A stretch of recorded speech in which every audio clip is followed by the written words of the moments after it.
Okay, everybody, thank you so much for joining us today. Welcome to KETIV Virtual Academy. My name is Christina Ung. I'm a part of the marketing team and I help facilitate these sessions, so I'm so happy that you're here. Today we have Joshua McBride joining us, and the title of today's session is Preparing for a Sales Automation Solution Using 3D Models in Tacton. So thank you again for joining. We're excited you're here. This is your first session. Welcome. And if you are a returning learner, welcome back. We're so happy that you're here. Please reach out to us if we can help you in any way at support@ketiv.com. We host these sessions every Thursday, but we also work with manufacturers, so we would love to help you out. And I would like to invite you to our exclusive in-person virtual event series, our Manufacturing Leaders Exchange. These are sessions that are taking place throughout the country. We've had a few in cities like Denver, Dallas, Texas, and we have one upcoming in San Jose, California. If you're not in San Jose, California, though, we have a few others that are going to be virtual. So you can scan the QR code with your phone and register to join us for a virtual session or one in San Jose. And finally, at the end of the session today, you will see a link. You will get a link on your screen to fill out a survey. Let us know how we're doing. Let us know what kind of topics you want to see so we can continue to make these sessions great. And if you'd like someone to reach out to you, you can fill it out on that form as well, and we will reach out to you. Thank you again, and we'll go ahead and get started. All right, well, it's time to start our KVA for today.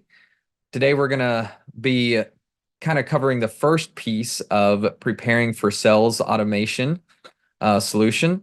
And today we're going to be looking at 3D models and visualization in Tacton CPQ. So let's move on here. So kind of for our agenda today, we'll start with a quick introduction of who I am, Joshua McBride. We'll talk just a quick second about KETIV and who we are and what we offer.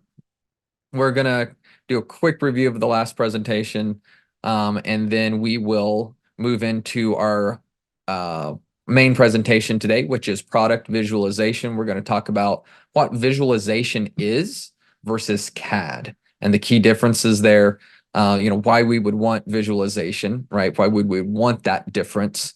And then we're going to actually get into how to actually start setting this up. So we're going to get into simplifying the 3D models, why we would want to do that, and then how to convert them in order to get them into the environment so we can start applying automation to them. So moving right along here, I am Joshua McBride, and I'm a Senior CPQ Solution Architect here at KETIV. So I actually work on CPQ and the implementation of it and all in the background and all those types of things. So this is actually what I'm going to be showing today is part of what I actually do. So I've got 20 years of engineering and automation for both engineering and manufacturing. And then just kind of a tidbit about myself. I love to travel with my family. So this is actually us camping on a beach in Washington State.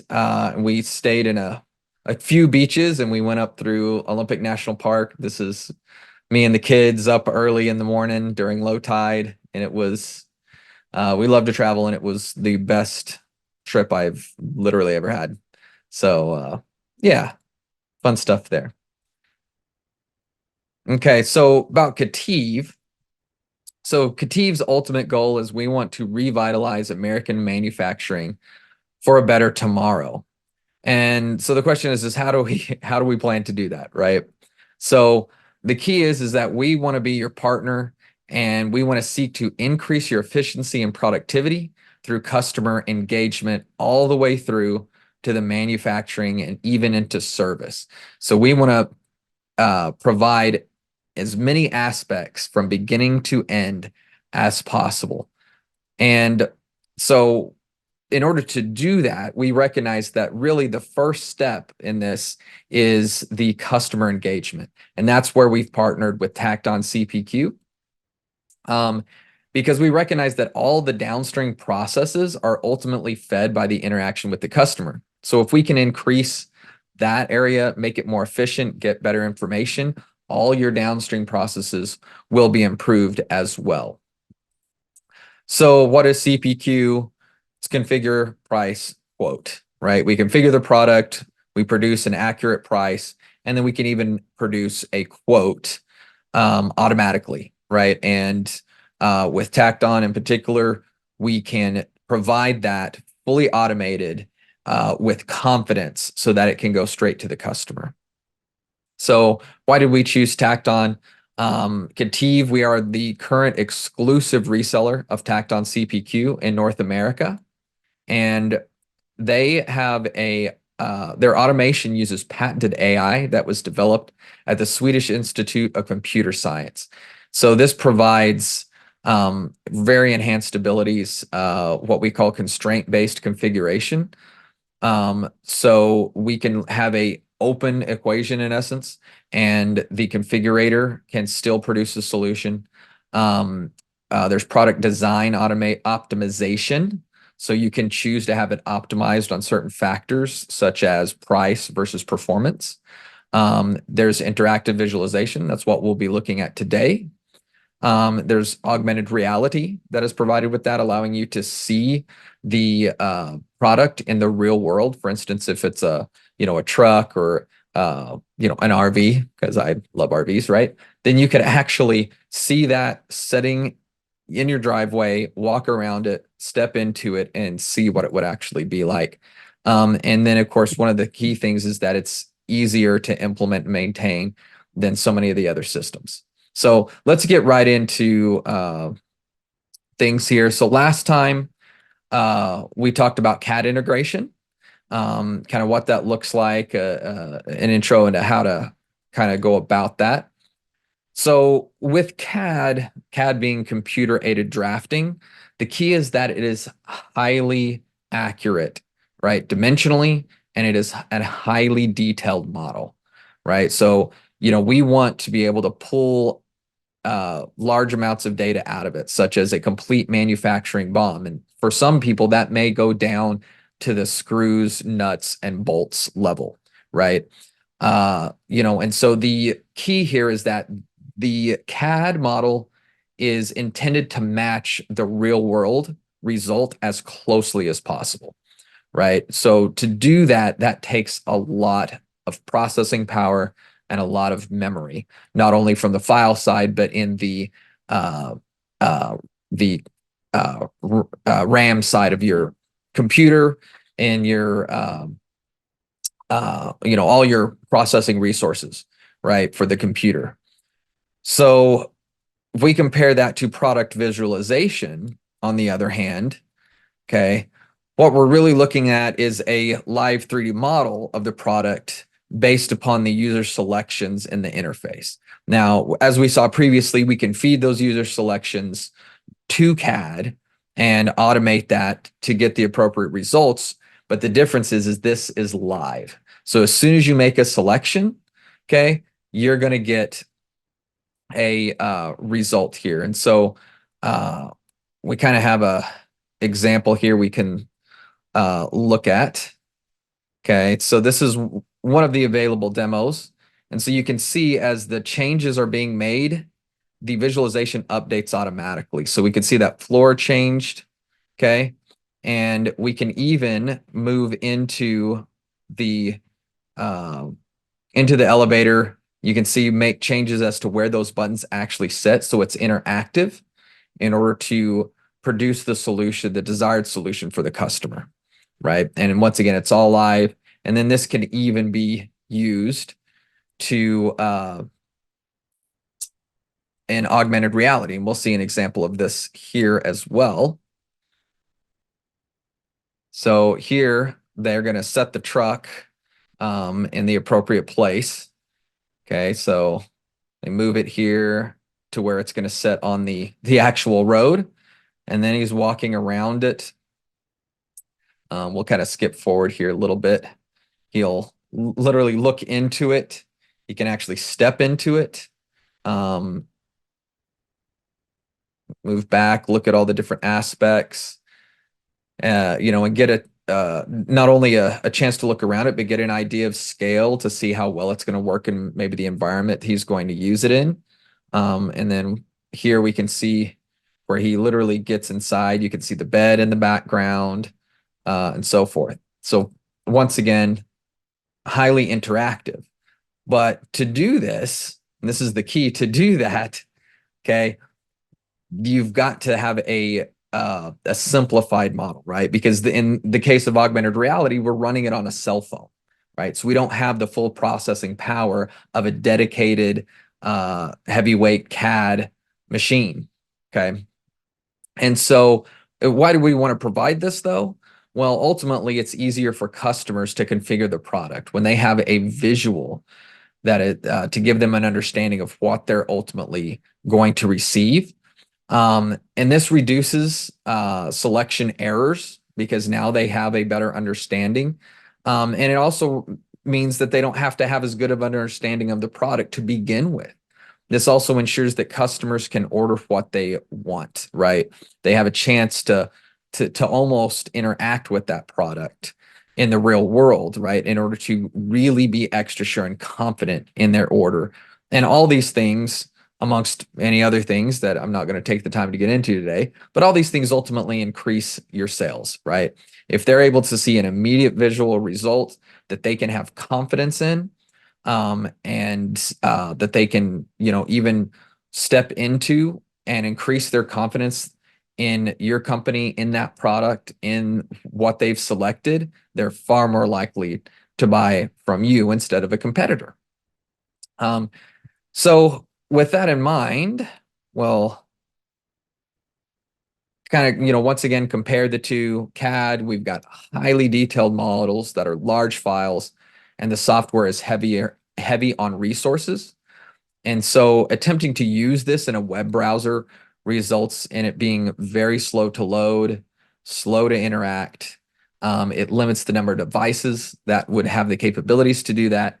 And this often requires a powerful server in the background to feed it. Whereas with visualization, you're running with this simplified representation. And this results in small, lightweight files that's light on resources, providing quick load times, fast interactions, and ultimately can be used on any device. So that's what we're going to get into today. Okay, so let's hop over here to our Tacton environment. Okay, so this is the playset demonstration that we've seen before with the CAD and so forth. So we'll just step in here for those that may be new so they can see what this is we're actually going to be working with here. So I'm going to go back to where we can look at our configuration. You'll see the visualization is going to load here on the side. And so it loads very quickly. And you can see even in this example, we have the ability to provide dimensions. Okay, and we can turn those on and off. We have the ability to make changes. So for instance, we can change it to one base. I'm going to have to remove the swings to do that, which is fine. And so we have that immediate change. We will, let's see, instead of the slide, we'll change, instead of this rope swing, we have this rope here. We can change it to climbing bars. We have climbing bars on the other side. Let's say we just want to make that standard. Okay. So we're getting fast results. We can see it looks very nice, right? A little more realistic looking than CAD. And there's some tricks to that that we won't get into today, but we will in the future, how to achieve these kinds of results. But the first step in this is we've got to just get the models across and get things set up. And then we'll get into some of those tips and tricks to where we can get these visuals, right? So we're going to step out of this and go to our admin environment. So it's not necessarily the absolute first thing you have to do. We could prepare models, but since we're already in this environment, we're going to go ahead and get the information that we need out of Tacton CPQ. So basically, for us to automate and have that interaction, we have to have the attributes that are in Tacton CPQ. Those have to be available to us in what's called Viz Studio. That's where we will ultimately put everything together and apply the automation. So to do that, we're going to go to product modeling. We're going to go to the product models and select our playset product model. And then we have a tab for visualization. We'll click that. And we've already set this up, but I'll go ahead and go through how to do this. So the first thing is you would have to add your attributes. What are the attributes that you need in order to automate? Typically, there's going to be a whole lot more attributes that are used in your constraints and so forth to provide a result. And all we need is the ultimate result of those. So those would be the attributes that you'll add here by clicking on Add Attributes. And you can see we can add them in bulk. And we needed most of these, but you just check mark them if you need them. What you need, you hit OK. It will ultimately add to that list. And so in this case, we've already added the key items that we need, and we'll go ahead and load the whole list here so we can see everything. So I'll extend our view out to 40 items. You can see these are all the attributes that we envision we'll be utilizing. We may not utilize them all. That's okay if we don't. So once we've selected all the attributes that we need, we can now export this file so that we can use it in Viz Studio. And we'll do that by clicking this button here. This is typically the image you'll see for exporting to Excel. So we're going to click that. And in this case, it's going to give us what's called a JSON file. And we'll give it a name. And I'm going to put it into a location to keep because I don't just want to throw it into our downloads. So I'm going to go to Documents. I'll create a new folder. And I'm going to kind of use this folder to hold all that I'm going to do in relation to visualization. So in this example, I'll just call it Viz Playset.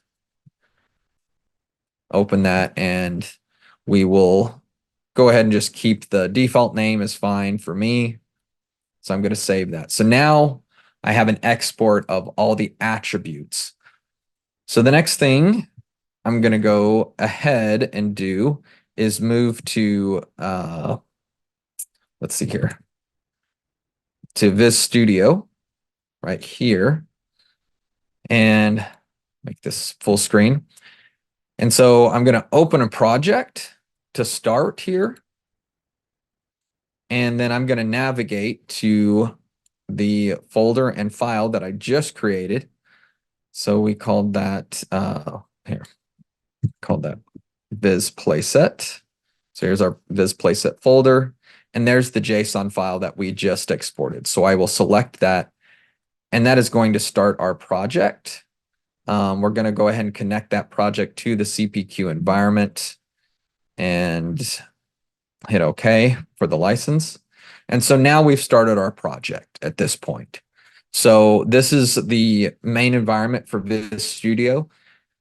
This is actually where you will, and we'll get into later, but this is where you'll put in the automation and start creating automation here. And you can see here on the left side, we have the attributes. And these are nice because it gives us a quick reference. We can actually double click and it will insert it into our code base. But before we create code, we've got to have visual assets, and those will show up here. And so this in essence is our 3D models and textures that we will use or reference in order to automate. So we've got to now go get those 3D models. And at this point, they reside in Inventor. It could be SolidWorks or some other CAD software. Ultimately, we've just got to get it to a particular file type and most any of those pieces of software has a way to export that. So we're going to go over to Inventor. I've got my playset here. And this process that I'm going to show for simplification is going to be incredibly similar to SolidWorks. Some of the other programs will have similar abilities. Just finding where that's at, you'll have to be a little more familiar with your particular software. Okay. So for Inventor, the first thing that I like to do, especially in this case, because we actually have some CAD automation connected to this, right? We showed that last time. So with that CAD automation, I can make changes, right? And I can update it here. And you can see, even with my powerful computer, it's still slower. Oh, and I've got a bad constraint here. But it's a lot slower than the visualization, right?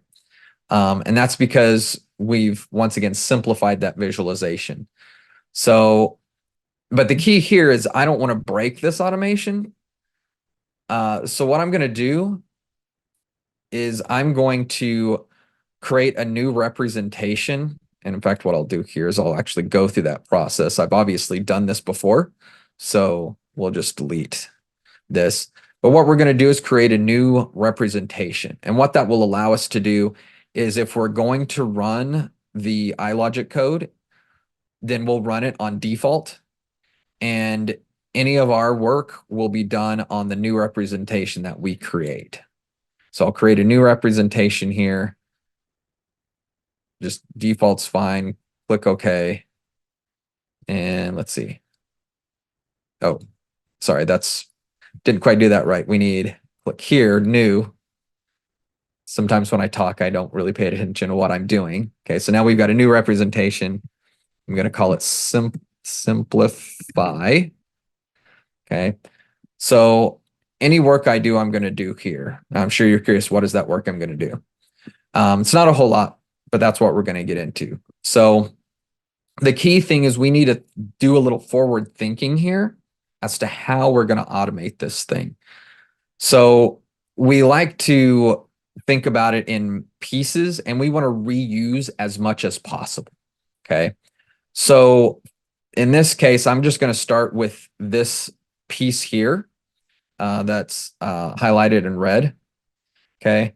And this is the same piece that's used on each side. If we have 4 of them, it's the same piece. Now, and I want to explain here, we could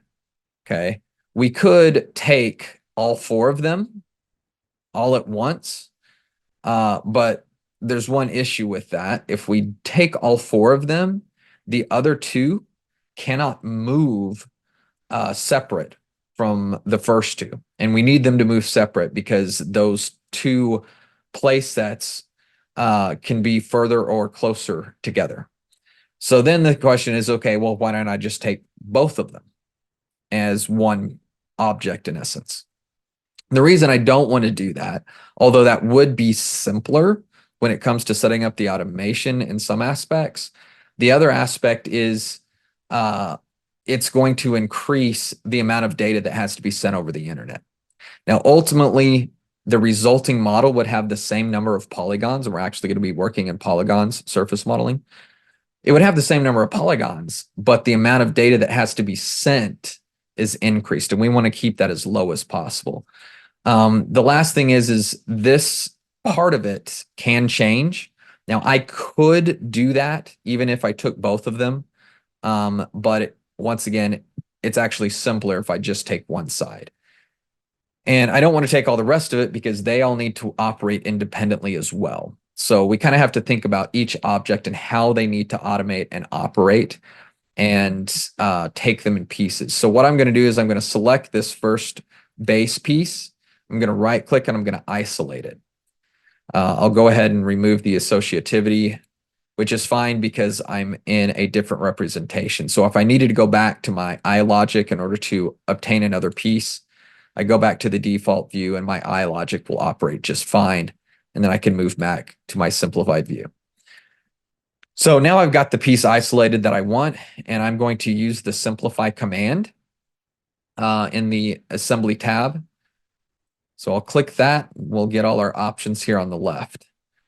So there's a number of things we can do when we look at this, we've got a lot of curves here, but I have to zoom in order to see those curves. We've also got holes. And once again, we can't see those. They don't really matter to us from a visual aspect. Once again, for a CAD and manufacturing aspect, it does. Thus, the separation between the two. But we don't need all that. And so that's all wasted memory as far as visualization is concerned. So we want to remove that. So I've got it set to remove the holes. I'm going to remove all the fillets and curves. I don't think we have any chamfers, but I'm going to go ahead and set that to remove chamfers. And then we can also remove objects based upon size. And the other key thing, this will be very important later. Once again, we won't necessarily get into this today, but we will in a future KVA, is we want to maintain each solid as its own body. Okay, so we're going to end up with a single IPT, but it's going to have multiple solids in it. And that'll be important in two pieces. We'll see one importance here in a second and another later. So I'm good with these settings. Obviously, I've run this before, so my settings are already kind of good to go. We can look at what that's going to result in. If I highlight, I can see everything that's going to be removed in that aspect. And if we want to see any objects that are being excluded, this is all the excluded objects. Of course, we got that because we did the isolation. That was the point of that. So everything looks good. So I'm going to hit OK. This is going to create a single IPT file. And that IPT file has each of these as a separate body. So if we look at our solid bodies, we can see each object. Okay. Now, I'm going to take another step here to further simplify things. Okay.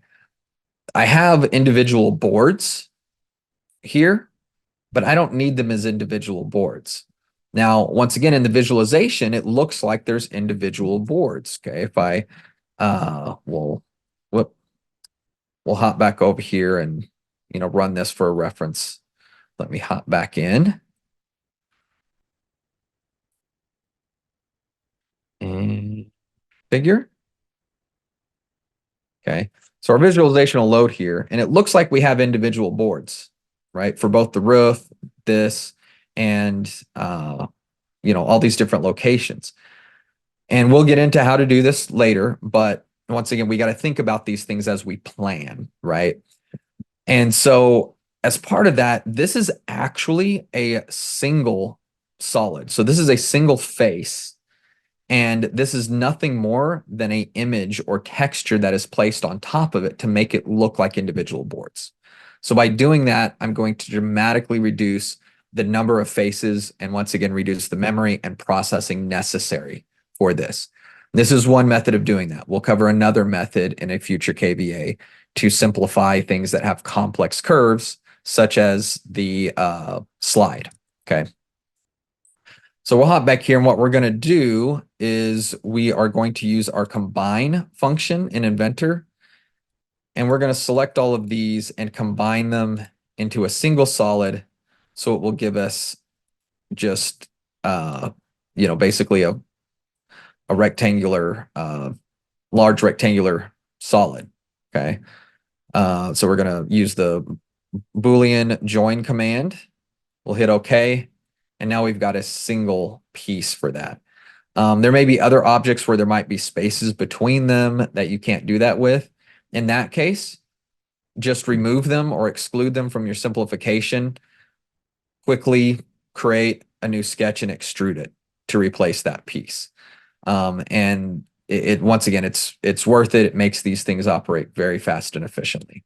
So now I've got the piece the way I want. So I need to get it out of Inventor. And to do that, we're going to go to the export CAD format, and we're going to use a OBJ file.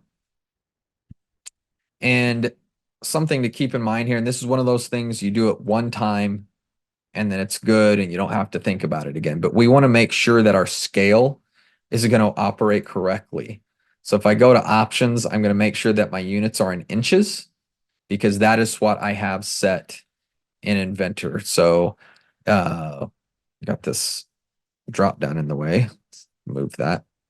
Y'all can't see that in the way here. So manage, go to manage, and if let's see.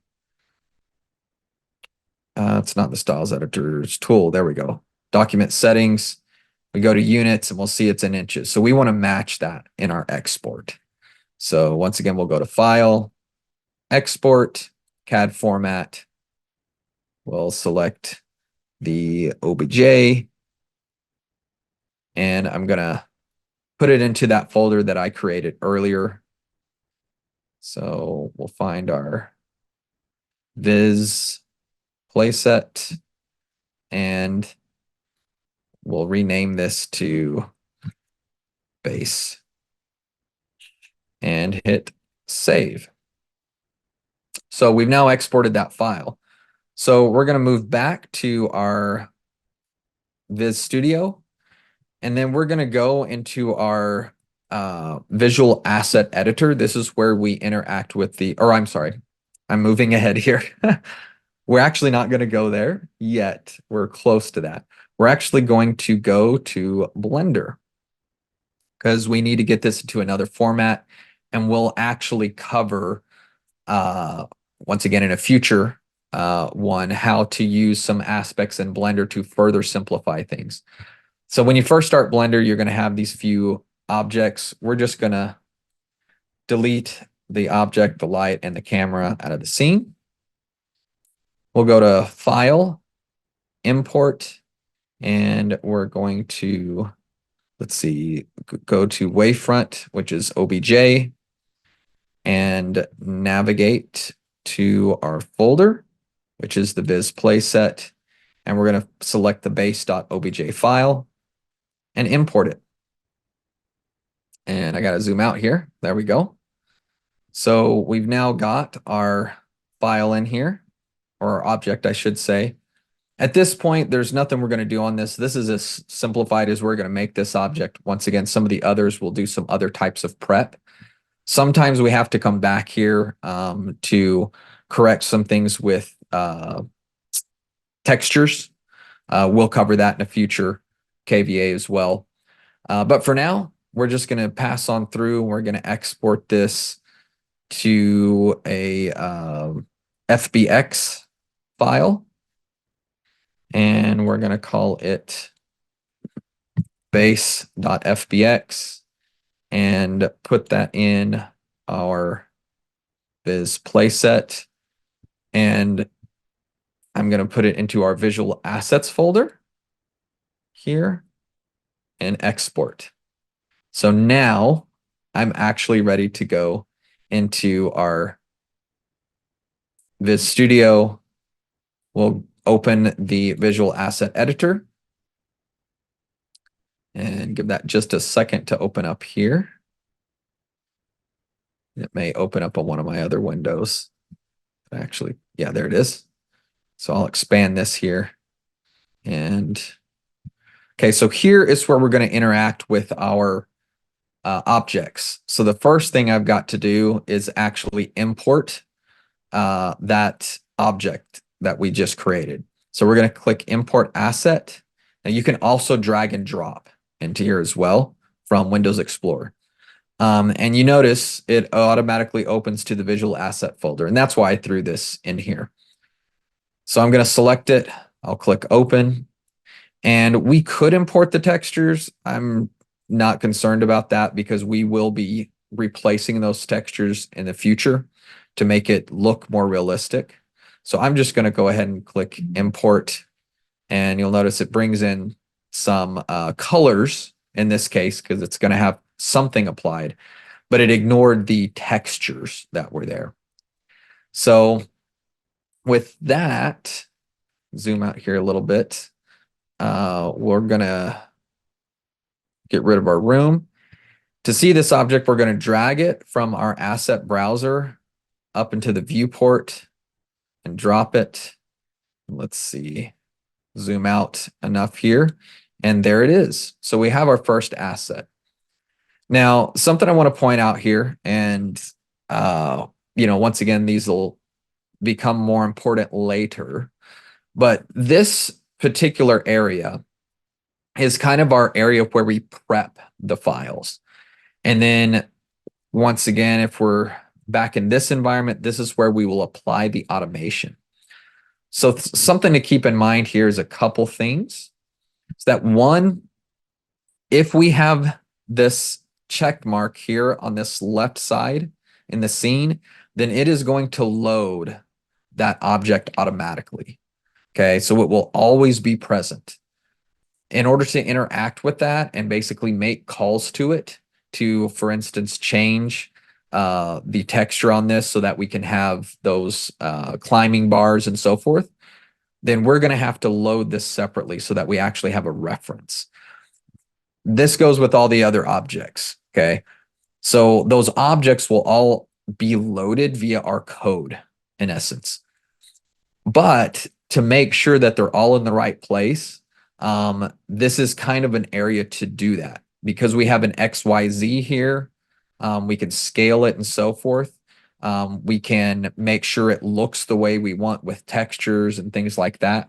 So this is kind of like a prep area as well. And that'll be more clear when we get into actually setting up the automation, that relationship and how it works. So now that it's in here, kind of that last piece is I'll kind of give a quick introduction as to applying textures, but once again, we'll get more detailed in the future. But in this case, we've already got textures that are applied, and I can double click these textures and we can change them. So let's say just for the sake of argument, I want to change the color.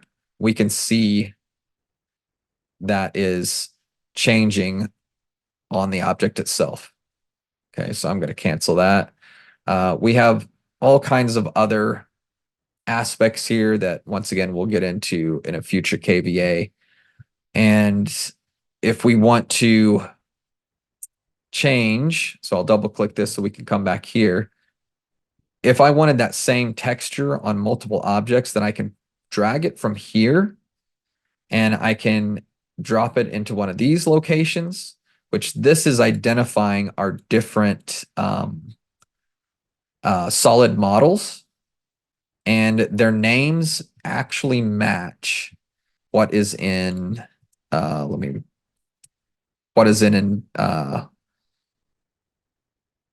or it can match, I'm sorry, not what is in here. So if I expand this, okay, we've got base, we can see our images, and there's a way that we can see each solid and we can rename it and so forth. We'll get into that later. I don't want to get too deep right now, but we can drag and drop there. We can also drag and drop into this window, those textures. So I can actually expand this, zoom it in, okay? And I could say, okay, I want that as well. And you'll notice here what's going to happen though is it's now affected both. Okay. The other thing I kind of want to illustrate here is I'll click back into this environment, into our scene, and put that back in the corner there, double clicking it. And I'm going to select the object that's in the scene. And then I can move that object in XYZ planes by using these and dragging, or I can type into them. I can hit 0, to move it back if I want. The other way we can interact here is I can use these buttons, and it will give me these interactive pieces here, so I can just drag it and move it to wherever I want. Now, once again, that was rotating the view. I didn't quite get the arrow, right? So I can move it and you can see it's having that same effect here. Now, once again, if I move this, as long as I leave this check marked, that's going to load automatically in that location. And I'm just giving a quick preview here and we'll be done here because I don't want to overload, but we need another one of these, right? So the way I can get that is I'm going to move these back to 0, 0, 0. And I can drag and drop another instance in here. So I have base 2. I'm going to make sure base 2 is selected, and I can rotate it, which in this case, rotated it the wrong direction here. Turn that off. We could turn that on and grab the green, rotate it around, and ultimately I want this at, let's see here, 0 and 180. And now it's where I need it. One other thing I want to point out before we're done is, which goes back to the initial setup of the inventor file. You'll notice I was able to just rotate that to the other side, and it's actually in the right spot. The reason is because of the way I set up my inventor file. So this is actually why I missed a constraint on the bridge, which is why the bridge is in the wrong place. So I'll have to fix that. But the key is whatever the XYZ coordinates are in the assembly, that will be the XYZ coordinates in all subsequent places. Okay. So the key is I like to do all my simplification from the assembly. I could have done my simplification from the from this individual file. I say this, let me move back over there. So let me, okay. So what I could have done is I could have said, see, this has its own assembly. If I go into this assembly and I go, well, I just have it right here. I'll export it and then I'll have what I need. My XYZ coordinates are going to be different, and it's not going to match the XYZ coordinates of my assembly. And so you can see the XYZ coordinates here. If we look at them, origin, here we go. Okay, here's my XYZ coordinates. But in the assembly, the XYZ coordinates are based upon the assembly itself. Okay, so if we go back to our default, here's our XYZ coordinates. That way, as long as I do all my exports from the assembly, then everything will come in with the 0, 0, 0 in the same spot in relation to everything else. So when we export this in a future, we export this in the future, we export this in the future, and export this in the future, when we drop it in to our visualization environment, they will come in the right locations. So that's kind of a important piece that really simplifies things. So I'm not having to replace every object when I bring them in. The other thing is, once again, the units. The units will now match because of that unit set that we created. So if I move this, okay, 24 inches, that is 24 inches. So I moved it 2 feet. Okay. So these are now accurate. And that way we can use that in our automation. We know everything's going to come out accurately. So we're going to end the demo there. This is the initial setup. So the reality is if I were to continue, I'm just going to repeat this process for each object. There is some things that we will get into later for some of those more complex objects that we'll do in the surface modeling environment and in Blender. But once again, we'll cover that in a future KVA. So with that, we'll end our demonstration. And so for a quick summary, once again, we want to improve the customer interactions. This ultimately increases customer satisfaction, which increases sales. And that's the ultimate goal. So we increase sales, which also results in better customer satisfaction. And the reality is all this will impact all downstream processes, right? We're not going to have to be going back to the customers often, making sure that they understand what they're getting and so forth, because they've now had a visual to see what they're getting. We want to be sure that we're providing lightweight models for the visualization so that it loads quickly and can be used on any device. So we talked about methods to simplify those models. We'll cover even more in the future how to apply these textures to not only get things even more simplified, but how to make it look realistic, and so forth. So with that, we'll leave it open for any questions that you may have.